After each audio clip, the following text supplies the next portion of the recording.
Hello everybody, Education Success Point welcomes you। हमने last video में types of research के अंदर 3 टाइप्स पढ़ी थी। अगर आपने वो वीडियो नहीं देखी है तो चैनल की प्लेलिस्ट में जाके उस वीडियो को ज़रूर देख लें, जिससे कि वो तीनों टाइप्स आपको समझ में आए, जो कि बहुत ही इम्पोर्टेंट रहती हैं एग्ज़ाम के पॉइंट ऑफ व्यू से। और आज हम नेक्स्ट 3 पढ़ेंगे। टाइप्स ऑफ रिसर्च कौन कौन सी होंगी? Exploratory research, descriptive research and casual research. Okay,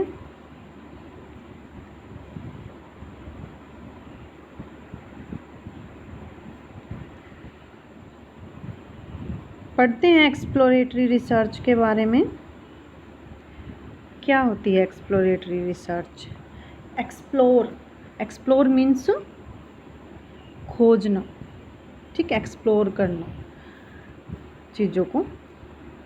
इस अनुसंधान में रिसर्च क्वेश्चंस को एक्सप्लोर करते हैं क्योंकि अनुसंधानकर्ता को समस्या के बारे में ज़्यादा पता नहीं होता।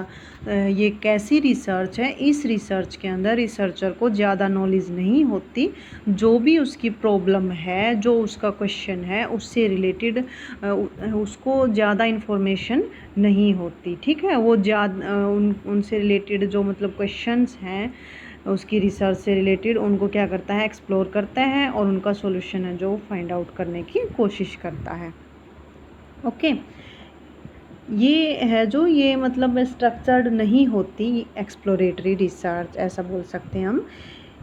यह अनुसंधान उन समस्याओं के लिए प्रयोग की जाती है जो समस्याएं अच्छे से परिभाषित नहीं होती। इट मीन्स मतलब प्री डिफाइन नहीं होती। इसमें प्रॉब्लम है जो उसके बारे में रिसर्चर को ज़्यादा पता नहीं होता, ठीक है। वो उसको उसके बारे में ज़्यादा जो है मतलब एक्सप्लोर करने की कोशिश करता है। ओके, सिर्फ समस्या की समझ के बारे में बताती है, यह सिर्फ प्रॉब्लम की अंडरस्टैंडिंग के बारे में बताती है। कोई कंक्लूसिव एविडेंस है जो वो प्राप्त नहीं होता। यह अनुसंधान दूसरे अनुसंधानों को एक आधार प्रदान करती है। मतलब जो एक्सप्लोरेटरी रिसर्च है यह बेस बनती है बाकी रिसर्च के लिए। ओके, इस रिसर्च में क्या होता है कि हम क्या करते हैं? सॉल्यूशन को फाइंड आउट करते हैं, इंफॉर्मेशन को कलेक्ट करते हैं, बट ज़रूरी नहीं होता कि हम अपने फाइनल रिजल्ट या फाइनल सॉल्यूशन तक पहुंच पाएँ। ये इसमें ज़रूरी नहीं है, क्यों? ये अनस्ट्रक्चर्ड होती है, ठीक है, और रिसर्चर को प्रॉब्लम्स के बारे में ज़्यादा पता नहीं होता, ठीक है। यह रिसर्च अनुसंधान, अभिकल्प, प्रतिदर्श और आंकड़ों के संग्रह यानी कि यहाँ पे डाटा कलेक्शन है में सहायता करती है। तो जो एक्सप्लोरेटरी रिसर्च है वो रिसर्च डिजाइन में, सैम्पलिंग मेथडोलॉजी में और डाटा कलेक्शन मेथड में हमारी हेल्प करती है, ठीक है।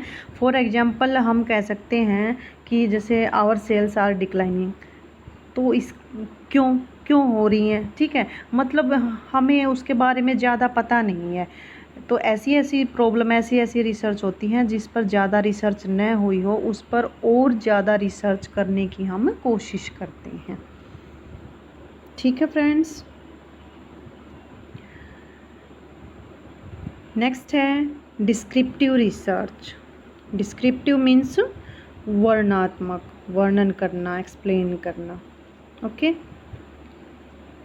जो कुछ वर्तमान में है या हो रहा है उसके बारे में पूछे गए प्रश्नों के उत्तर प्राप्त करने के लिए इस अनुसंधान का प्रयोग किया जाता है। ये कैसी रिसर्च है? इसके अंदर उन वेरिएबल्स को एनालाइज करने की कोशिश करते हैं, उन वेरिएबल्स को मेजर करने की कोशिश करते हैं जो कि प्रेजेंट टाइम में एग्जिस्ट करते हैं, ठीक है। ऐसे क्वेश्चन जो कि प्रेजेंट टाइम में है, जो घटनाएं, जो एविडेंस, मतलब जो भी इवेंट है जो प्रेजेंट टाइम में हो रही है, उनसे रिलेटेड जो रिसर्च की जाती है उनको मेजर करने के लिए, उनको एनालाइज करने के लिए जो रिसर्च की जाती है वो कौन सी होती है? डिस्क्रिप्टिव रिसर्च होती है।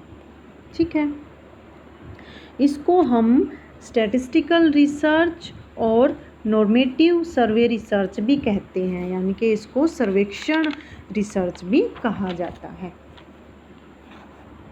ओके, ये क्वेश्चन आ जाता है कई बार। डिस्क्रिप्टिव रिसर्च का जो दूसरा नाम है वो भी पूछ लिया जाता है कि कौन सी रिसर्च कहते हैं, या फिर ऑप्शन में इससे रिलेटेड क्वेश्चन पूछ लिया जाता है कि प्रेजेंट टाइम में जो मतलब वेरिएबल्स हैं उनको मेजर करने के लिए कौन सी रिसर्च का यूज़ करते हैं, तो उसमें डिस्क्रिप्टिव की जगह वो दे सकते हैं कि नॉर्मेटिव सर्वे रिसर्च। तो ठीक है, ये जो इसके नेम है ये बिल्कुल ध्यान से पढ़ लेना। इसको स्टैटिस्टिकल रिसर्च भी बोलते हैं और नॉर्मेटिव सर्वे रिसर्च भी बोलते हैं।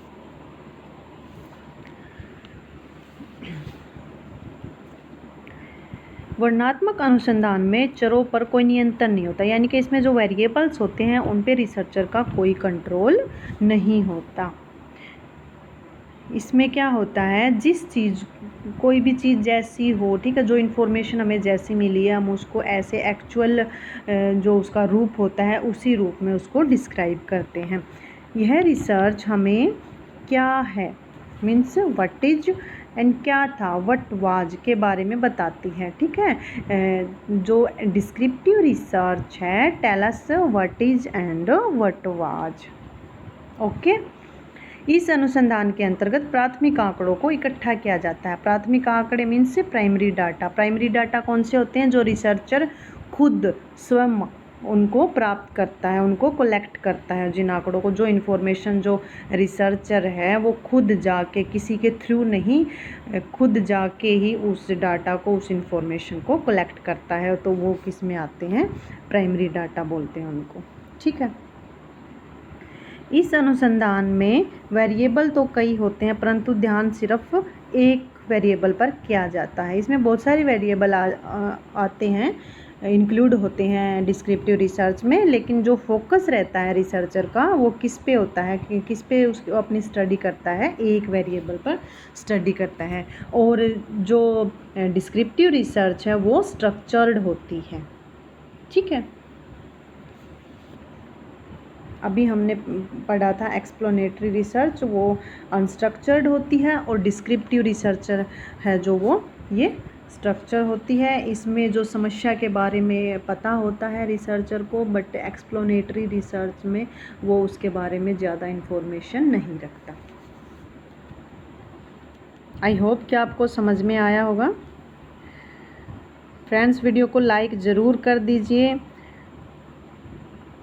और आपको पसंद आ रही है वीडियो, फर्स्ट टाइम देख रहे हैं तो चैनल को सब्सक्राइब ज़रूर कर लेना। ठीक है, अपने फ्रेंड्स के साथ शेयर ज़रूर कर देना।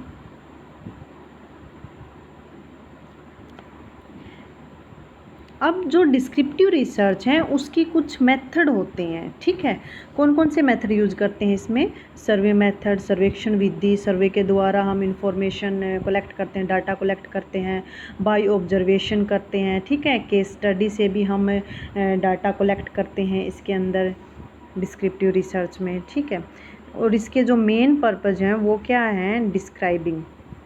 ठीक है, जो प्रॉब्लम है उससे रिलेटेड जो भी हम मतलब फैक्ट्स हैं, इन्फॉर्मेशन, उनको क्या करते हैं? डिस्क्राइब करते हैं, एक्सप्लेन करते हैं इसमें चीज़ों को, और जो भी हमारे रिजल्ट रहते हैं उनका क्या करते हैं? उनकी वैलिडिटी को देखते हैं, उनकी वैलिडिटी को चेक करते हैं।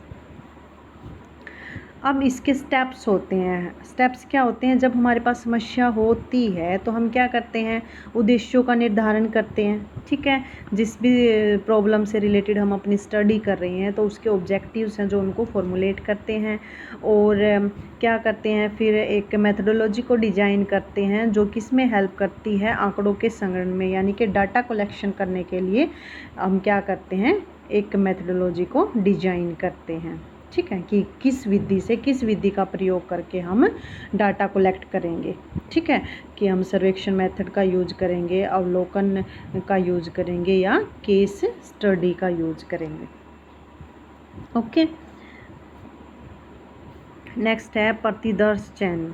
सैम्पल सिलेक्ट करते हैं, डाटा कलेक्शन करते हैं एंड एनालाइज करते हैं डाटा को, ठीक है, उनका आंकड़ों का विश्लेषण करते हैं और परिणाम प्रस्तुति, और लास्ट में क्या करते हैं, जो भी हमारी फाइंडिंग्स हैं, जो हमारे रिजल्ट हैं, उनकी है जो वो रिपोर्टिंग करते हैं, ठीक है, उनको प्रेजेंट करते हैं जो हमारा रिजल्ट आ रहा है।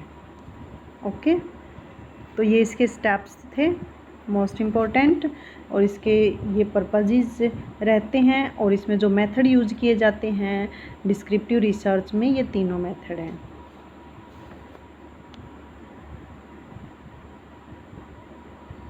देखिए, अगर आपका कोई भी डाउट रहता है इनसे रिलेटेड तो मुझे कमेंट करके ज़रूर बताएं, और बिल्कुल अच्छे से समझ में आ रही है, पसंद आ रही है तो भी कमेंट प्लीज़ कमेंट करके ज़रूर बताएं।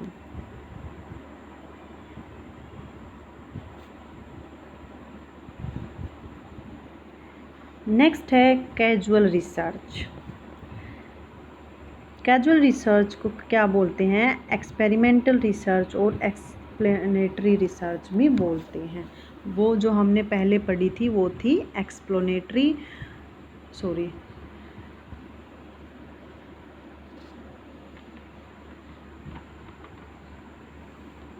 एक्सप्लोरेटरी रिसर्च थी, और ये है एक्सप्लेनेटरी रिसर्च, ठीक है। कैजुअल रिसर्च को एक्सप्लेनेटरी रिसर्च भी कहते हैं। इस अनुसंधान, जो ये अनुसंधान है, कैजुअल रिसर्च है, ये हमें किसका आंसर प्रदान करती है, कैसे, मतलब क्वेश्चन का आंसर है जो वो प्रोवाइड करवाती है, ये करवाती है क्या होगा, व्हाट विल बी, यानी कि फ्यूचर के बारे में है, मतलब इफ़ेक्ट क्या पड़ेगा, ठीक है, ये कॉज एंड इफ़ेक्ट के संबंध को बताती है। अब इस एग्जांपल से समझते हैं हम इसको। Independent variable, dependent variable, price है, ठीक है, किसी भी कोई मतलब चीज़ है, ठीक है, कोई ऑब्जेक्टिव है, ठीक है, उसका प्राइस हमने बढ़ा दिया, ओके, बढ़ा दिया तो क्या होगा, उसकी डिमांड क्या होगी, घटेगी। इट मीन्स काज क्या हुआ, प्राइस बढ़ना, और इफ़ेक्ट क्या पड़ा, डिमांड घट गई। इट मीन्स ये जो रिसर्च है कॉज एंड इफ़ेक्ट के रिलेशन को बताती है, ठीक है। ऐसी रिसर्च है कि हम ऐसा करेंगे तो क्या होगा, ठीक है, क्या इफ़ेक्ट पड़ेगा डिपेंडेंट वेरिएबल पर, ओके। प्राइस में मतलब वो प्राइस हमने बढ़ाया, इंक्रीमेंट किया तो क्या होगा, डिमांड क्या हो जाएगी, वो डिक्रीज हो जाएगी, घट जाएगी। कॉज एंड इफ़ेक्ट का रिलेशनशिप बताती है कैजुअल रिसर्च या एक्सप्लेनेटरी रिसर्च, या फिर इसको हम बोल सकते हैं एक्सपेरिमेंटल रिसर्च, ओके। इसमें परिकल्पनाओं का निर्माण करते हैं, इसमें जो हाइपोथेसिस हैं उनको फॉर्मुलेट करते हैं। क्यों करते हैं, क्योंकि हम क्या सोचेंगे, मान लिया हमने प्राइस बढ़ा दिया तो हम क्या सोचेंगे कि प्राइस बढ़ाने से क्या हाइपोथेसिस बनेगी कि डिमांड है वो घटेगी, ठीक है, या प्राइस कम करने से क्या होगा, डिमांड बढ़ जाएगी। तो इस तरह से हम हाइपोथेसिस बना लेते हैं कैजुअल रिसर्च के अंदर, फॉर्मुलेटिंग द हाइपोथेसिस। इस अनुसंधान के अंतर्गत चरों के संबंध के पैटर्न पर विचार विमर्श करते हैं, यानी कि वेरिएबल्स का जो रिलेशनशिप है उनका पैटर्न कैसा होगा, ओके, उनके पैटर्न के बारे में है जो वो डिस्कस करते हैं कैजुअल रिसर्च में। और जो ये रिसर्च है, कॉज एंड इफ़ेक्ट रिलेशनशिप के जो नेचर है वो पॉजिटिव है या नेगेटिव है को आइडेंटिफाई करने में भी हेल्प करती हैं, और ये हाईली स्ट्रक्चर्ड होती है। कैजुअल रिसर्च में जो रिसर्चर है उसके सामने क्या होती है, जो प्रॉब्लम है वो प्री डिफाइंड होती है, ठीक है। और हाइपोथेसिस का निर्माण किस में करते हैं हम, कैजुअल रिसर्च के अंदर, यानी कि एक्सप्लेनेटरी रिसर्च के अंदर हम करते हैं। व्हाट विल बी का आंसर हमें देती है, ओके। ये एग्जांपल दिया था, इससे बिल्कुल अच्छे से क्लियर हो गया होगा। तो ये थे आज की हमारी 3 research, exploratory, descriptive and casual research. Okay friends, मिलते हैं नेक्स्ट वीडियो में।